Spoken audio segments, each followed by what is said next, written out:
60 care seconds. if you're in the union or not. You move that cable or I'm gonna come out of this booth and kill you with a fire axe. Do you hear me? Right, okay. Yeah, I know. You want to play, but we have to conduct some business first, okay? I don't like it any more than you do.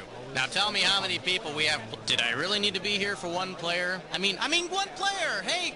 Oh, yeah, all right, great, got it. 30 seconds. Order for the donuts, right? Your buzzer is the letter B on your keyboard. That's B as in starlight, star bright.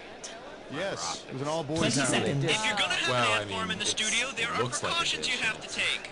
Ah, man, I can't believe we're at 20 already. Hey, when you know an answer, buzz in. If you don't, don't. But if you buzz, you only got a few seconds to pick one of the choices or you're gonna lose cash, all right? 10 seconds. Good luck. 9, 8, 7, All right, 6, lose the 5, desktop, please. 4, Deserve it. Go to 3. black. Paid for by the National Ice Board. Not affiliated with the National Water Council or the National Association for the Advancement of Water Vapor.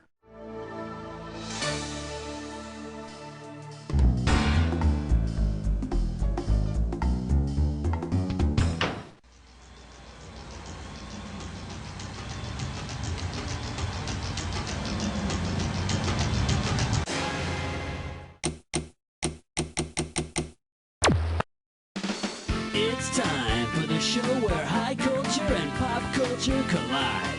Hello there, this is You Don't Know Jack TV. I'm Schmitty, and you are playing by yourself. Nothing to be ashamed of, everybody does it. Well, you're playing all by yourself today, huh? Well, that's okay, look at it this way. You got a lot of room. Okay, let's go. Throw me a category. And now, climbing up the charts all the way to number 1. Shake hands with Double Down. How does $2,000 sound? All right, imagine the Doublemint Gum people are filming a new Double Your Pleasure commercial, but they can't seem to find the right twins to cast. If the Doublemint people decide to hire only sitcom characters that are played by 2 different actors, which of the following characters will be left out of the commercial? Darren Stevens from Bewitched, Chris Partridge from The Partridge Family. That's sweet. William Frawley was the only actor to play the crusty but lovable Fred Mertz. And I just said crusty butt, didn't I? All right, I need a category.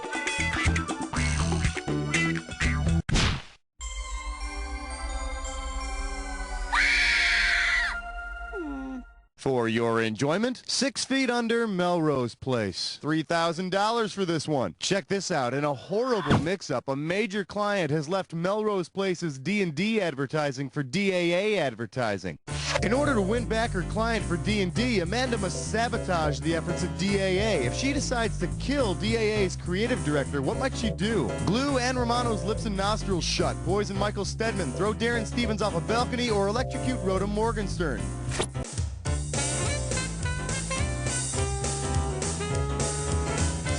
I don't care what the other children say, you'll always be my favorite.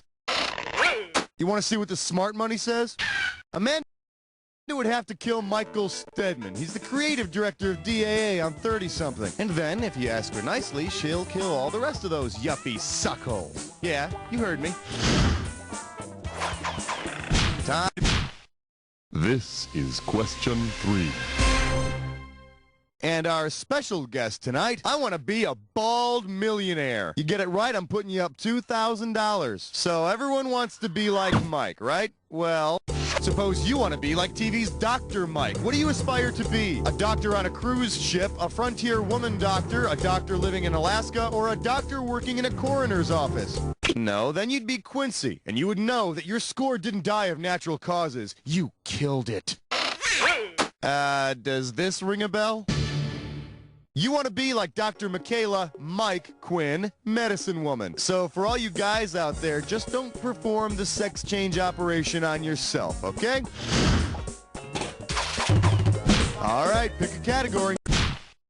Spotless window, shining floor, do it all with number 4. We're calling this one Murder is Like a Box of Markers. $2,000 for correct answer. Eyes forward, we're going.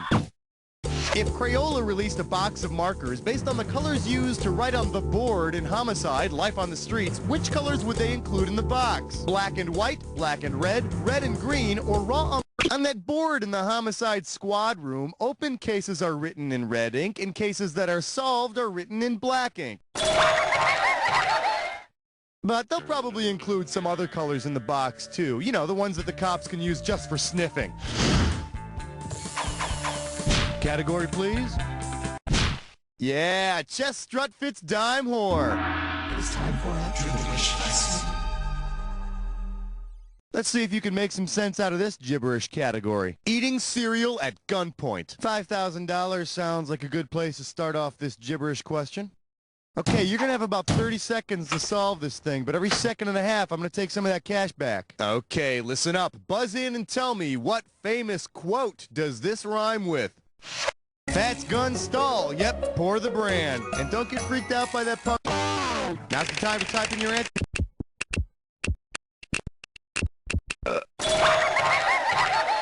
Yeah, okay, and I'm sure you've always heard it as that's one small step for man instead of for a man. But Mr. Neil Armstrong himself says that he said amen. So, if you want to send anyone a letter, address it to Neil. Give me a category. Tonight's topic, 6 in the workplace. The category? What does a clay boy eat? $1,000 at stake on this one. All right, give me your best shot. Suppose Gumby went to a restaurant that advertised the best darn gumbo in the world. Who might he think he would... Gumbo is Gumby's father. Cajun cooking. Oh, no!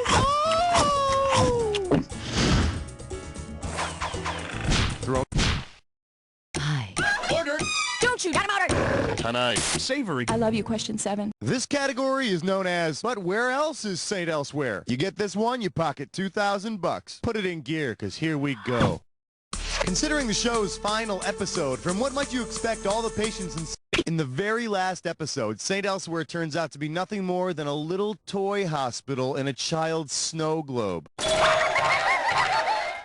And every time the child shakes the globe, all the hospital gowns fly open. Time to pick a category.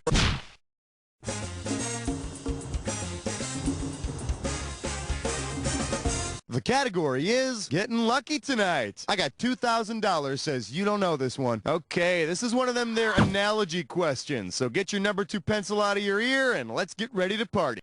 Edward R. Murrow is to good night and good luck as Ted Baxter is to good luck and goodbye. Good night. Legendary newscaster Edward R. Murrow's closing catchphrase was good night and good luck, and not so legendary Ted Baxter's sign-off is good night and good news.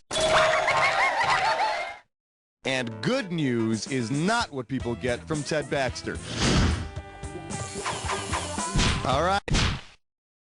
Refill your tank and check your number 9.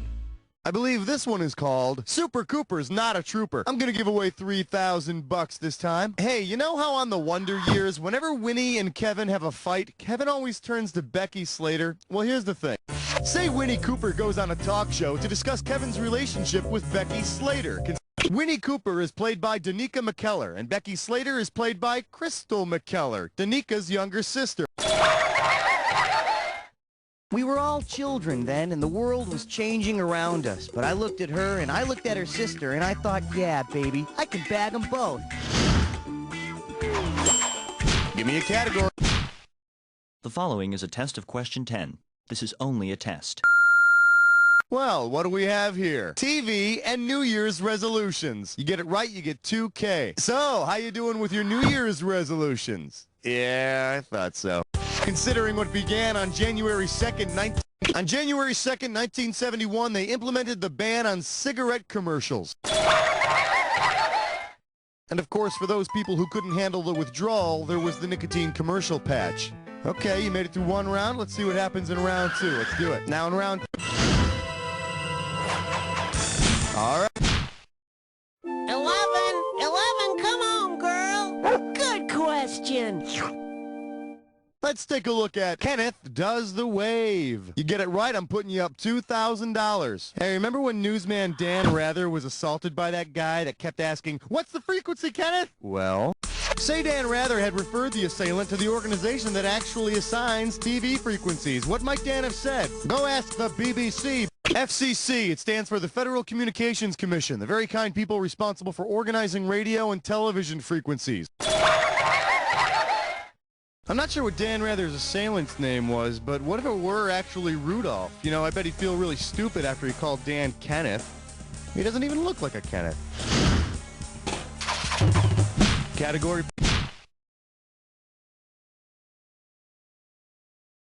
Coming at you, Cosmo Knots. 4K coming your way for a right answer. Okay, so the Soviets may have beaten us on one Cold War front when they launched the first man-made satellite into space, but hey, it's not like we Americans were just sitting around here doing nothing. In fact, on October 4th, 1957, the same day Sputnik 1 was launched, what were... I do this out of love. Well, that'll make an exciting story, won't it? Leave It to Beaver premiered on the same day that Sputnik 1 was launched. So the Soviets had Sputnik while we were becoming a nation of couch Spudniks.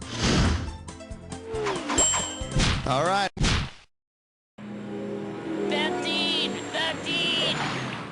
All right, give it up for Geraldo meets Betty Crocker. You want $6,000? Give me your right answer. Can you believe that there's a foreign country whose first American daytime series was Geraldo? How sad. Say Geraldo had tried to be culturally sensitive to viewers in that country, but fell flat. No. Geraldo was the first daytime series aired in Russia. You know, where they eat borscht. They also drink vodka there. Probably a lot more since Geraldo came along. Throw me a category. The kookiest digits you've ever seen. Together they're 14. For your viewing pleasure, able to leap tall cruise ships in a single bound. $2,000 for a correct answer. All right, it's analogy time, people. Get your fingers twitching and buzz in when you think you've made the connection. Superman is to speeding bullet as Flipper is to the average dolphin. Just like Superman is faster than a speeding bullet, Flipper is, if you believe the theme song, faster than lightning.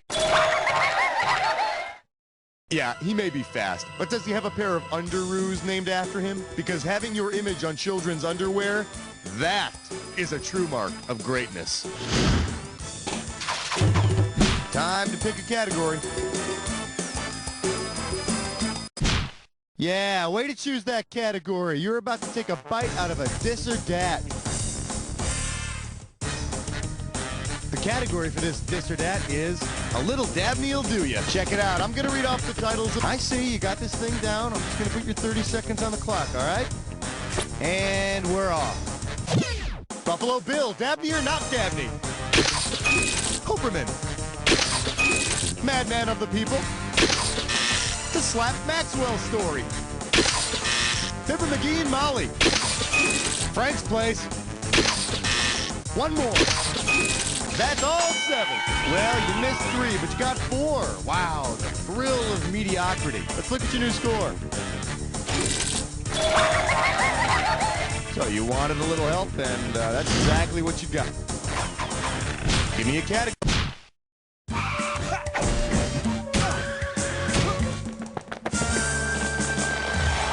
Let's have a big warm welcome for We're Just Looking for a Few Good Resumes. How does $4,000 grab you? Now, you remember the show Gomer Pyle USMC, right? Okay. Based on Gomer Pyle's former line of work on the Andy Griffith Show, where would you have expected Gomer to have been assigned upon entering the Marine Corps? You said latrine. And duty. I could have given you some cash if you picked this one. Before joining the Marines on Gomer Pyle USMC, Gomer was a gas station attendant on the Andy Griffith Show. Well, golly, Sarge, I've never heard of this kind of lube job.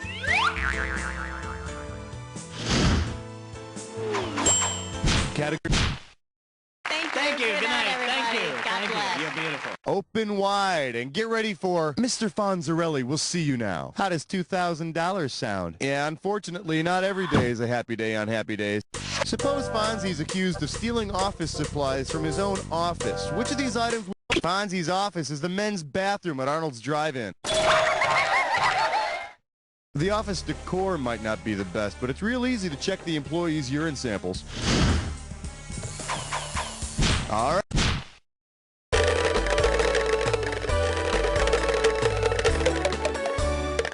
May I introduce NBC and the Valley of the Fat Beats. 4,000 big ones for a right answer here. You know, it's really sad that not many rappers give their props to the old school king, former Today Show host Dave Garroway. Because he always closed the Today Show this way. What phrase shows that Dave Garroway was down for the real? Trivia player goes down in flames tonight. Why didn't you pick this one? Dave Garroway, the original host of the Today Show, used to close out the show with a simple peace, but not before sending a shout out to his main man, DJ Fred Muggs. All right, I need a category.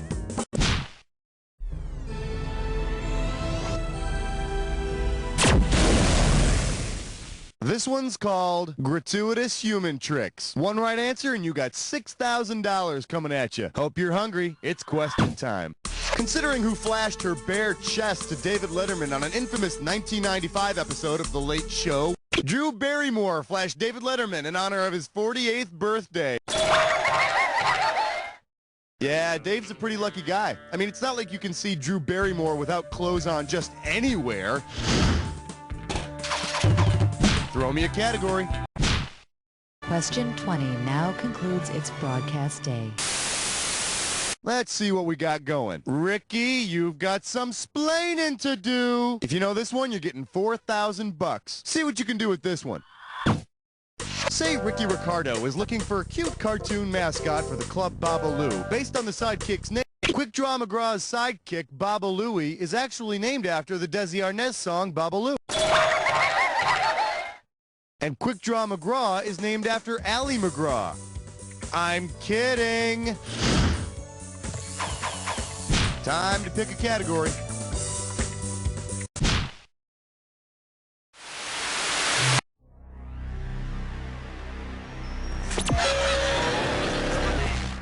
Always in a hurry. I bet you're a joy to hang out with. Here's your clue. TV in Technicolor. Now let's see if there's a pot of gold at the end of this rainbow.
Job myself, because I wouldn't have played by myself. I would have found something else to do, you know? Now, but seriously, player one, and this isn't easy for me to say. You don't know Jack! Very nice, people. If you ask me, that was worthy of syndication. Okay, get the commercials rolling, and hey, Raul, are we playing again? Wow, player, you're the smartest person that ever played You Don't Know Jack at this very moment.